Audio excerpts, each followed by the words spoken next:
Greetings, wrestling purists. Hutch Henry's here on the Demand Lucha YouTube channel.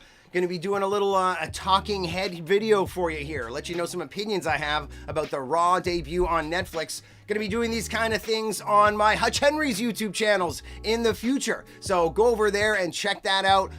We'd appreciate a like and subscribe here and over there. Helps us out immeasurably. But most of the people I know, my favorite reviewers, my friends, my colleagues, they all said that Cody Rhodes got buried on Raw and they only had like 3 or 4 matches over the entire period of time. And a lot of people had some negative opinions about Raw, even though it was like a massive victory in so many ways. Let me tell you why I think they killed 2 birds with 1 stone and why Cody Rhodes getting buried by The Rock was the best thing to happen all bloody year. Let's get into it! How do you like it? I'm a novice at this. I make a few mistakes.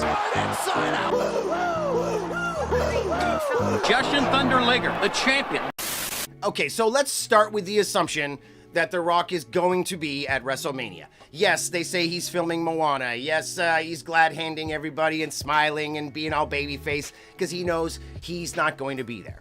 But if we take last year as an example, The Rock seems to be flexible. The Rock doesn't seem to understand the flavor of the fans these days. But in my opinion, maybe he's the ultimate supervillain. So let's just assume that The Rock is going to be at WrestleMania because The Rock versus Cody Rhodes is the only reason I want to be watching this show right now. This is unbelievably compelling. So what do I mean when I say 2 birds with 1 stone? I mean they're getting their massive UFC style event here, their intro. This was the corporate show. Everybody's saying that this is almost non-canon and that maybe we will get into this. But as far as I'm concerned, they've got their corporate shilling, The Rock calling up to the guys in the booth. They've got everything they wanted out of this show. They're great, big, spectacular. But at the same time, they have laid the seeds for this smarmy, oblivious Rock who doesn't understand that he is the bad guy. Are we the baddies? The Rock comes out after Triple H telling everybody the biggest gate ever, all this stuff. Triple H gets his moment. People say that it's all about ego, but it's not. It's all about presentation. Nobody else should have been out there but Triple H. And how is Rock gonna get his entrance if Triple H isn't already in the ring doing his "welcome, are you ready" thing, because that's what he does. So this was perfectly acceptable. I loved it. And so here comes The Rock with his People's Championship. Kicking off the Netflix era. Like, oh my God, what a heel prop this thing is. Forged by the hands of Muhammad Ali's wife in the, I want to say in the fires of Mordor, but really in the gates of heaven. They forged it from the rib bones of angels or whatever. You know, here he comes. He's The Rock, completely oblivious to the fact that he's the head of the snake. Like, he is the ultimate Superman Lex Luthor supervillain.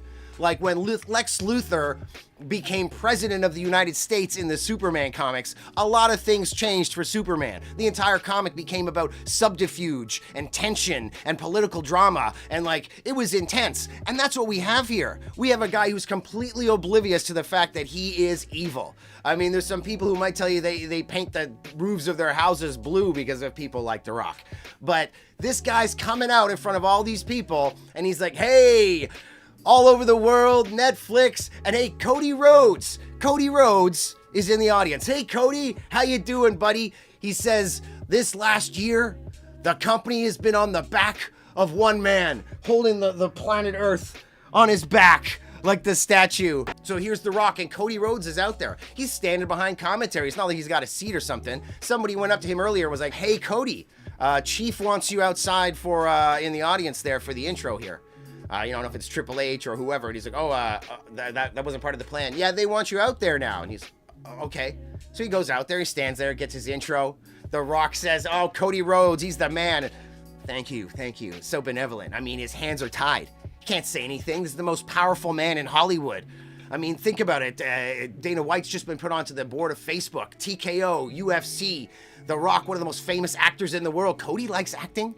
Right? Cody wants to be an actor. He's in that world, but The Rock is way more powerful in that world. Every world that Cody's in. Hey, say hello to Mama Rhodes for me, pal. And yes, yeah, son of a bitch, you know. And And The Rock's in the ring talking about how he's an official high chief. And then he's in the back and it's his Instagram Live. Nobody else's Instagram Live is going out on live TV on Netflix, but they got The Rock's. And he's in the back drinking his sponsored tequila and getting in his truck and, hey, Cody, come on over here. And, you know, oh, the nicest thing anybody's said to me, Rock. And thank you, having to lick the boots of his master. Don't you puke on my shoes, Harry. He can ignore him if he wants, but when he's all like, hey, Cody, come on over here, and disarming him and smiling at him, and hey, it's The Rock. And, yeah, hey, you know, I guess water under the bridge. Remember, they've had this storyline going.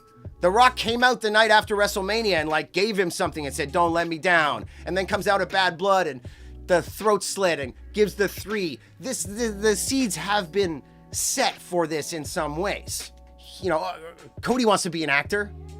Nothing like The Rock. Cody wants to be a powerful man in wrestling. Nothing like The Rock. Cody's family's a family of importance, not like what they've made the Samoan dynasty into. Cody is second fiddle here in every way, and he cannot fight back against this man. It's just like, yeah, thanks. And The Rock drives off after drinking. And everybody's saying that Cody Rhodes got buried by this whole thing. But the truth is, you can't bury Cody Rhodes. Only Cody Rhodes can bury himself. The Rock can't do it. They tried to do it last year. Look how that worked out. The Rock came out trying to do the same thing last year. Hey, I'm The Rock, glad hand, and I'm gonna be in the main event. Didn't happen. Cody Rhodes can't be buried. Now, if The Rock tries to keep up this babyface persona, it's not going to be good for him. And I hope he realizes that. Cody Rhodes cannot be buried. He's bounced back from everything in his career. And yeah, he's been booed. And we're starting to get a proclivity to want to boo him now. The only person that can bury Cody is himself by being too altruistic and too fake. Cody Rhodes needs to get grizzled. And this is the path into that, as far as I'm concerned. Everybody knows the prize that you want and that you wanted, and you have it now in many ways. But only Cody Rhodes can bury himself through his attitude, to fight back against this right now, and to get a hard edge, and to break free, and to no longer be the deer in the headlights that he has to be here. We're getting tired of Cody. We need Cody chasing the title. We need Cody under the thumb, under the boot, and fighting back against the system. We've had The Rock come out after WrestleMania, shake his hand, give him something secretly, don't let me down. We've had him come out at Bad Blood, wave at his fingers, 3, cutthroat. This storyline exists. And now we've got Kevin Owens. Because Kevin Owens and Drew McIntyre, both of them, they're right. They've been right the whole time. And how do you build a resistance? Through being humble, through apology. Because Kevin Owens and Drew McIntyre, they're both right. Cody Rhodes needs to eventually come to them and be like, oh my God, guys, you were right. And that's when they build the ultimate resistance faction. They become de facto baby faces. They make the ultimate double turn right there and become baby faces. I mean, this is, you got to think that The Rock is going to win the title, or somebody screws over Cody at WrestleMania, and now he's chasing after the belt, and the bloodline is being reformed in some fashion. Maybe it's Roman. I don't want to see Cody against Roman myself, but however this happens. But the bloodline becomes that powerful faction again. We're back. Whether it's Jacob Fatu and Solo, whether it's the originals, whatever. Bottom line is the bloodline is taken over. And this is why he can say, you're right. You've been right the whole time.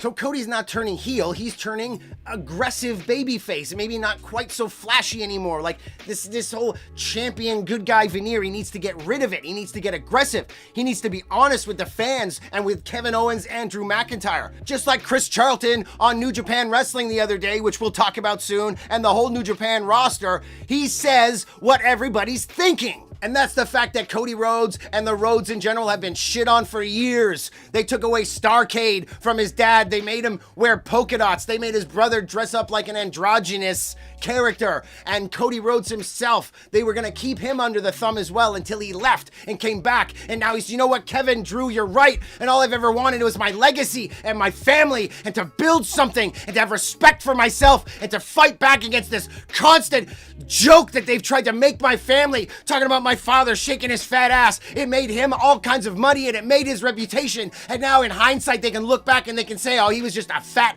dancing fool in polka dots. And they can make fun of my brother and they can make fun of me, but I'm here on top and it's all just a facade because they're really in control and they can take this from me in a heartbeat because they just did at WrestleMania. And all I want is respect and all I want is this business in my blood from the day I was born. And screw them. And Drew and Kevin, they're like, yeah. And we're all like, yeah. And there they go for it. And that's how this becomes the storyline that makes us all stop thinking Cody Rhodes is a smarmy, stupid babyface. It makes us all want to see this again. And we put our money on the table. And it's the biggest WrestleMania 41, 42 that you've ever seen. Because this year they screw him. And next year he wins. This whole year builds towards the resistance against the bloodline. And it all starts with what happened on Raw. That's why this is the most compelling thing happening in WWE. And granted, it's only happening in my mind, but this, as far as I'm concerned, this is where they should be going with this.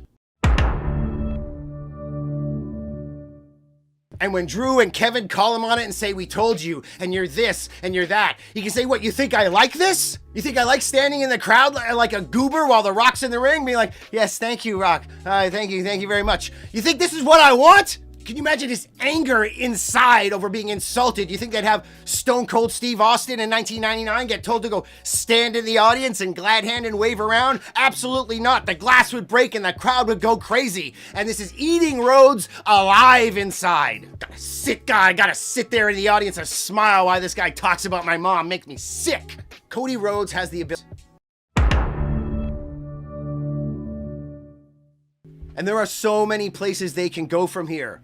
Nightmare family-wise, DDP, Arn Anderson, backstage, Triple H, the relationship that Cody Rhodes and Triple H have. He has made it very clear. Triple H is his favorite wrestler, always was. The whole breaking the throne thing at AEW, that was basically a gag. And think about it, after he's just freshly made the turn and he's Kevin Owens and Drew in his ear and he's finally like, yes! And the whole rant I just had. And he comes to Triple H, he's like, help us. He's like, I can't. I'm corporate. I work with The Rock now. We're building this thing. My job is to build WWE.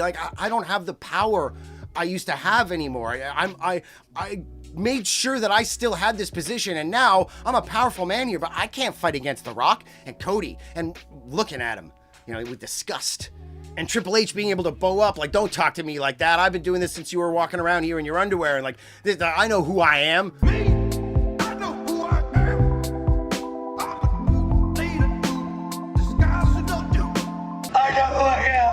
But when he walks around backstage, you see the Arn Andersons or the DDPs, they don't look at him. And Triple H, who we know backstage, hi, always standing there with guys.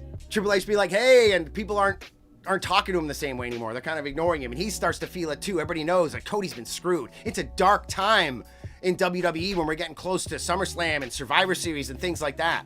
And think about the massive pop after they've built the tension and Triple H finally says, screw it. Maybe he's at some point, The Rock is handing him a contract. Hey, you want to sign your new contract? I know you don't approve of what's been going on with Cody. And I know you have a relationship with him. But this is the right way to go, Hunter. This is the right way to go, Jean Paul. And Triple H signs it and thank you, Mr. John. Thank you, Rock. No, it's okay. This is the way to go, backstage. And in that new contract, though, it was there's something in there that's ironclad. So eventually he can come out to the pop and finally gives in at WrestleMania the next year, punches The Rock in the face, the pop for Triple H coming out and finally saying, screw the authority, because he was the authority, but now it's very clear that The Rock and the Bloodline are the authority. And the Paul Heyman angle. Think about that promo that Cody had with Paul Heyman, where they talked about giving his dad the paycheck he needed at ECW and giving him his confidence back, and Cody was tearing up. And that's when we started to see the kind of Cody Rhodes we were going to get in WWE, the real, the raw, the little more behind the scenes type. But it's getting to the point where it's a bit of a bitter pill now. This crying Cody, this sycophant Cody. This is why he needs this. And to think he can be like, you're with them. You're with them, Paul? After all of this? You're with them? There's also the CM Punk angle. Remember, CM Punk got screwed out of WrestleMania by The Rock. It should have been a triple threat for that second Cena and Rock match.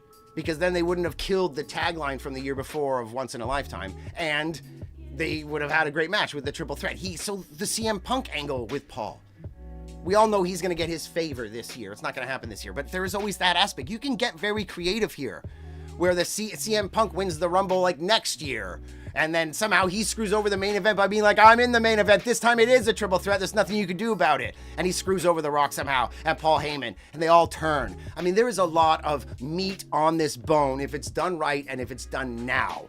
As far as I'm concerned, you want to get the big names like The Rock, Triple H, CM Punk. You want to get all of them involved. You want to get these names out there. You want to use the vets to their biggest possibility. This is how you do it. Before we wrap up this video, let's talk about The Rock as a heel. I mean, The Rock came out on NXT the night after Raw, and I actually haven't seen the segment, but supposedly he was chastising the fans about people online saying that he was drinking and driving. This is the beginning of The Rock being like, hey, don't you guys understand how great I am? Like, how dare you criticize me, The Rock? I mean, even I should have been in WrestleMania's main event last year. I was benevolent enough to like give that shit back to Cody. And how dare you people talk to me like that? Like, hey, you're nothing. And like The Rock as a heel is the way to go. You telling me he's going to do a babyface run, running the ropes, giving the people's elbow, like having to do fiery babyface comebacks with his like punches and all that stuff? Give me a break. You want to work heel. You want to work slow. You want to cheat to win.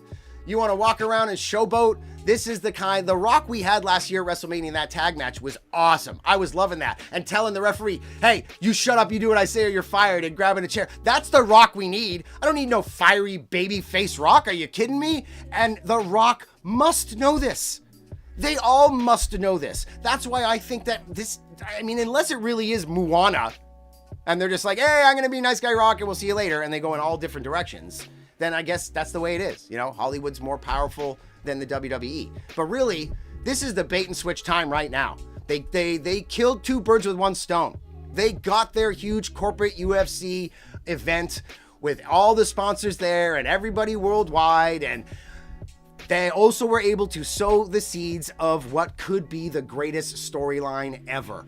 The Bloodline was the greatest storyline ever, and the destruction of the Bloodline could be even better. We're going to make it so that Endgame is better than the Infinity War this time. But hey, if you guys have been watching this, I really appreciate it. I'm going to do a video about Chris Charlton and why I think Chris Charlton has just made New Japan and AEW interesting for me. Forbidden Door should be this rivalry. If they don't see that, the only reason I want to tune in now is to see if they're going to go somewhere. I'm now going and checking out the Japanese interviews and the translations to see what they've been saying. This is great. We all think AEW stole all their stars and took away all of their top talent at one of their weakest moments after the pandemic, with a country with a plummeting birth rate and all kinds of, I mean, there's a lot of meat on this bone as well, let me tell you. And Chris Charlton, I don't even think he's actually suspended. Commentary is not even really his job. He does it for fun. He has a million jobs for them. The suspension is all a work, and if they're smart, they're going to use this to make New Japan and AEW compelling as well. And hey guys, it's time to say all the like and subscribe stuff. Like, subscribe, leave a comment. Let me know if you think I'm crazy, if you think I'm wrong, please. I mean, the algorithm loves that stuff. Let's get into an argument, man. You just saw how passionate I can get, all right? So let's talk about this. Follow me over on the Hutch Henry's channel, and thank you very much for tuning in here at Demand Lucha, and we'll see you next time.